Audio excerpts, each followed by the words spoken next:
Incredibly, Dulcie's kept 60 dresses, and her unique collection is featured in the book. I didn't know Dulcie as a younger woman, but everybody tells me that she was, caught everybody's attention, that she would turn up at a dance and walk in the room and all the eyes would turn to her. Seamstress Thelma Butel died 3 years ago. Her son Glenn remembers his mum's best customer. I saw her being fitted.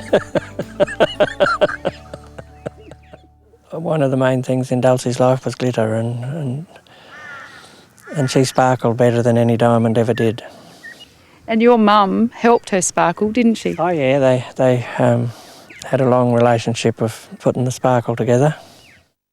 It's a really interesting collection, important, not that it's high couture, it's actually just country couture. Each individual dress is not important, but when you see the entire collection, that one person has kept them and kept them in immaculate conditions under, good climate in the house, and they've been worn once. Those dresses weren't overused and none of them are damaged.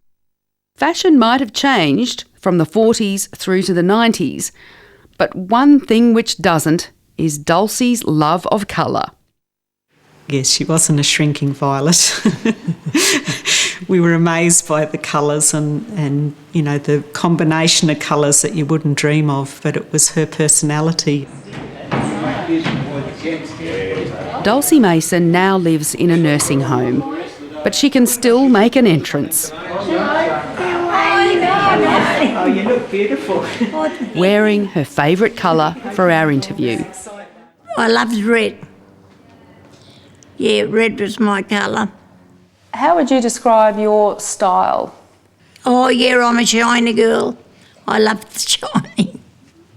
I think I was born dancing. I just loved it. All I lived for.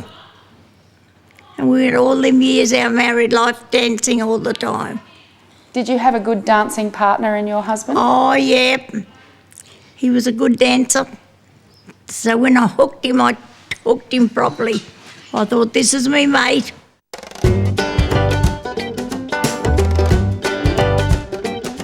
Saturday nights were her refuge from relentless farm work. That's only why we worked hard, because we got out amongst it, and it was the dancing that brought the loveliness in it, that we could carry on the next week of our hard working days. My husband and I, we'd always hit the floor straight away, and we'd dance from 8 o'clock till 2 in the morning. And then they'd be folding up the orchestra, and we were still dancing out too. They said, haven't you two people got anywhere to go? Don't you own a home? We said, no, keep playing. So they kept playing for us. If you danced till 2, who was in the dairy first thing in the morning?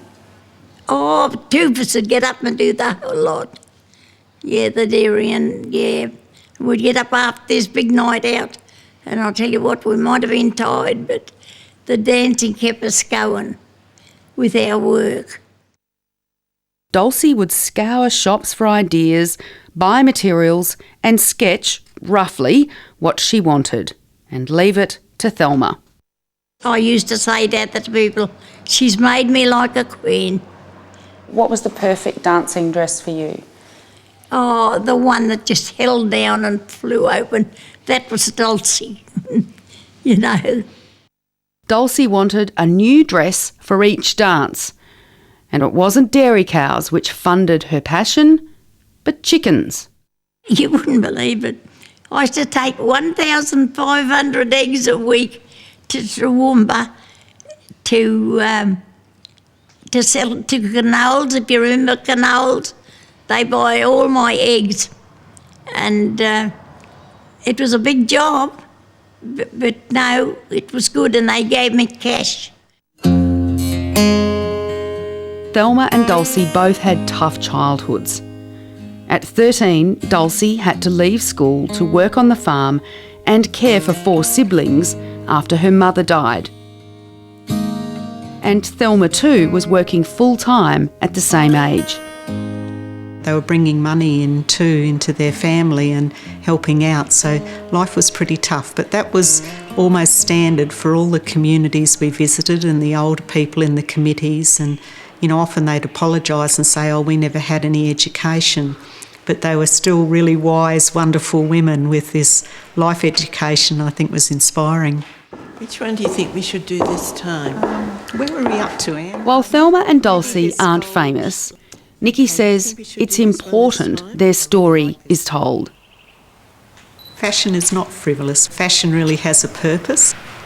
It's important. It sort of stamps that person as who they are and what era they're in and their status in a community as well. So it tells a lot about people. And while the Debs and Dresses and Thelma and Dulcie star in the book, so too do the halls. You'll find one on the eastern Darling Downs every 30 or 40 k's. Built after the Great War, many were built and owned by the community. They were the centre of community life, where every big event was celebrated. Everyone had their 21st birthday here in the hall. Then it'd be engagement parties and shower teas. Faye was... While some halls have closed and others have fallen into disrepair, those still going are run by committees which are getting on. Are you worried about its future? Well, it doesn't look good, I'm afraid. It's something to be concerned about, and if we can't get a bit more support from the local community, I don't like the outlook at all. Nikki and Anne visited 20 halls and found, like Deb Ball's, halls don't play the role in community life they used to. The Ackland Hall was a sad case. Half an hour from Toowoomba, Ackland was Dulcie's closest town. She danced here hundreds of times. It's also where Thelma lived. I do know that Mum made the first curtains out of a silk parachute. Glenn Butill's the last homeowner here. Everyone else left when the mine expanded and bought up the homes. The hall, now owned by the mine, is next door to Glenn's home. He grew up peeking out his bedroom window at the goings-on next door. There was always music to listen to, and I used to hang out the window and just sort of have a bit of a look. Kitchen teas and birthday parties, and my tenants were married in the hall, and that was the last public function, I think.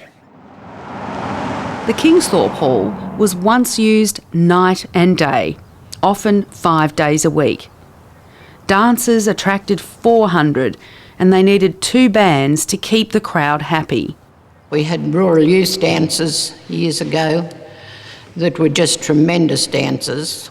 Our children were in rural youth and we were helping out at the rural youth functions. We had 2 teams on the catering committee and yes, we used to serve up to 400 people on those occasions. All different dances, hot pants dances, Deb of the Year dances. They're out there. Somebody Adrian Chamberlain has been president of the Kingsthorpe Hall for 30 years. The committee members have over 200 years of service between them. You know, listen, yeah, I don't know. And what keeps you, the committee, going? Love. No, I wish to think that we're a community and no one can say that we own it, the public own it. It is a community hall. Well, it's not thankless. We all get our thanks by coming along and enjoying one another's company and catering for a crowd.